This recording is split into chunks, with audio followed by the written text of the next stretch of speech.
Assalamualaikum warahmatullahi wabarakatuh. Perkenalkan, nama saya Desti Pauziah, NPM 213507-101. Dalam analisis kali ini, saya akan sedikit mengkaji mengenai pengaruh invasi Rusia Ukraina terhadap perekonomian negara di kawasan Asia Tenggara, salah satunya adalah negara Indonesia. Menggunakan pendekatan post-behavioralisme, di mana pendekatan ini menurut saya akan sangat cocok digunakan dalam fenomena pengaruh invasi Rusia Ukraina terhadap perekonomian negara Indonesia. Karena hakikatnya, menginginkan penelitian ilmu politik yang mampu memberikan solusi atas fenomena politik yang memberikan dampak kerugian materi maupun nilai dan etika. Perang antara Rusia dan Ukraina telah mengguncang politik global dan pasar internasional, sehingga krisis global ini membawa tantangan baru ke dalam hubungan internasional dan tentunya akan menghasilkan dampak jangka panjang pada ekonomi seluruh dunia. Rusia adalah produsen dan pengekspor minyak terbesar ketiga di dunia, pengekspor gas bumi terbesar kedua, dan pengekspor batu bara terbesar ketiga.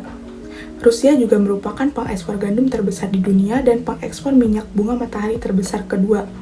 Selain itu, Rusia juga mendominasi perdagangan pupuk global dan menjadi pengekspor pupuk terbesar. Ukraina sama pentingnya dalam memenuhi pasar global, seperti pengekspor minyak bunga matahari terbesar, pengekspor jagung terbesar keempat, dan pengekspor gandum terbesar kelima. Sebagai pemasok utama logam dan mineral, tentu dengan adanya perang Rusia dan Ukraina akan mengganggu pasokan mineral dan logam yang pasti akan mempengaruhi produksi di sejumlah sektor industri.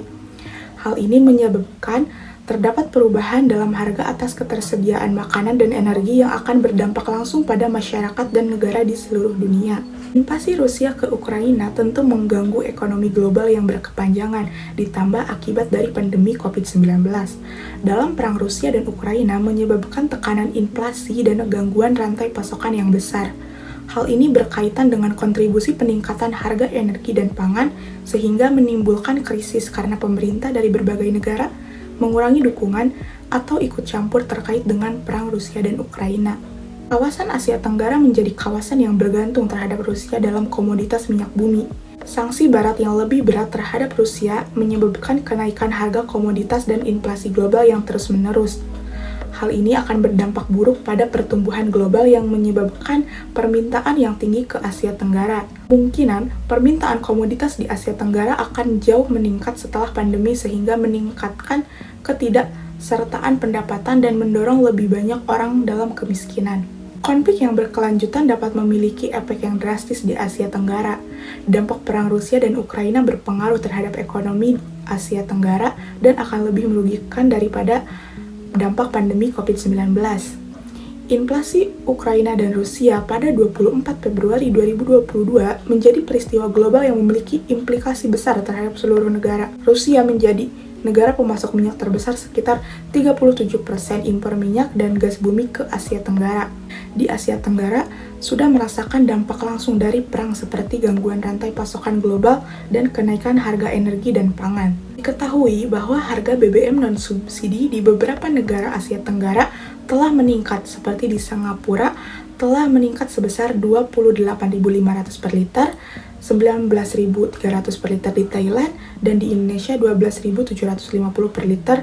Hal ini menjadikan dampak dari perang Rusia dan Ukraina. Dengan demikian, pengaruh dari perang Rusia dan Ukraina memiliki dampak langsung bagi perekonomian negara di Asia Tenggara, khususnya dalam minyak bumi. Atas perang yang terjadi antara Rusia dan Ukraina menjadikan perekonomian di Asia Tenggara, salah satunya Indonesia, terkena imbas atau atas perang tersebut. Dampak pertama yang dirasakan oleh Indonesia berasal dari sektor perdagangan. Kinerja perdagangan Indonesia yang terganggu akibat adanya konflik Rusia dan Ukraina tersebut mengakibatkan menurunnya ekspor non-migas Indonesia dan menghambat impor gandum dan memiliki potensi menaikkan harga bahan pangan. Kenaikan harga minyak juga mempengaruhi ke sektor transportasi dan industri yang memakai BBM non-subsidi. Hal ini mengakibatkan harga perekonomian Indonesia semakin tinggi dan mendorong pemerintah untuk menaikkan harga BBM non-subsidi. Setelah melihat dan menganalisis dari fenomena invasi Rusia Ukraina terhadap perekonomian negara di kawasan Asia Tenggara, salah satunya adalah negara Indonesia, dengan menggunakan pendekatan post-behavioralisme, saya dapat menarik kesimpulan bahwa dengan adanya invasi Rusia Ukraina ini, banyak sekali dampak kerugian materi di dunia yang ikut terkena imbas atas perang keduanya. Salah satunya adalah negara di kawasan Asia Tenggara, yang mana negara di kawasan Asia Tenggara ini masih sangat bergantung terhadap Rusia dalam komoditas minyak bumi. Akibatnya, dengan perang yang terjadi ini, negara-negara di kawasan Asia Tenggara, salah satunya Indonesia, harus melakukan surplus energi dan harus bertahan dalam lonjakan harga energi atas perang Rusia-Ukraina.